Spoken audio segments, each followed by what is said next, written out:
Ang mabuting balita ng Panginoon ayon kay San Lucas. Papuri sa iyo, Panginoon. Nang ika-6 na buwan na ng pagdadalang tao ni Elizabeth, ang Anghel Gabriel ay sinugo ng Diyos sa Nazaret, Galilea, sa isang dalaga na ang pangalay Maria. Siya'y nakatakdang ikasal kay Jose, isang lalaki buhat sa lipi ni Haring David. Paglapit ng anghel sa kinaroroonan ng dalaga, binati niya ito, "Matuwa ka, ikaw ay kalugod-lugod sa Diyos."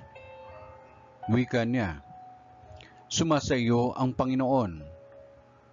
Nagulumihanan si Maria sa gayong pangungusap at inisip niyang mabuti kung ano ang kahulugan niyon. Kaya't sinabi sa kanya ng anghel, "Huwag kang matakot, Maria, sapagkat kinalulukdan ka ng Diyos.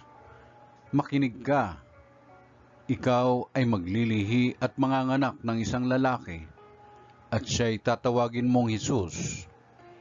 Magiging dakila siya, at tatawaging anak ng kataas-taasan.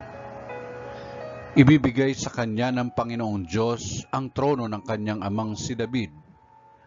Maghahari siya sa angkan ni Jacob magpakailanman, at ang kanyang paghahari ay walang hanggan." "Paanong mangyayari ito, gayong ako'y dalaga?" tanong ni Maria. Sumagot ang anghel, "Bababa sa iyo ang Espiritu Santo, at lililimang ka ng kapangyarihan ng kataas-taasan. Kaya't banal ang ipanganganak mo, at tatawaging anak ng Diyos. Natatandaan mo ang iyong kamag-anak na si Elizabeth? Alam ng lahat na siya'y baog, ngunit naglihis siya sa kabila ng kanyang katandaan, at ngayoy ika-6 na buwan na ng kanyang pagdadalang tao, sapagkat walang hindi mapangyayari ang Diyos." Sumagot si Maria, "Ako'y alipin ng Panginoon. Mangyari sa akin ang iyong sinabi," at nilisan siya ng anghel. Ang mabuting balita ng Panginoon.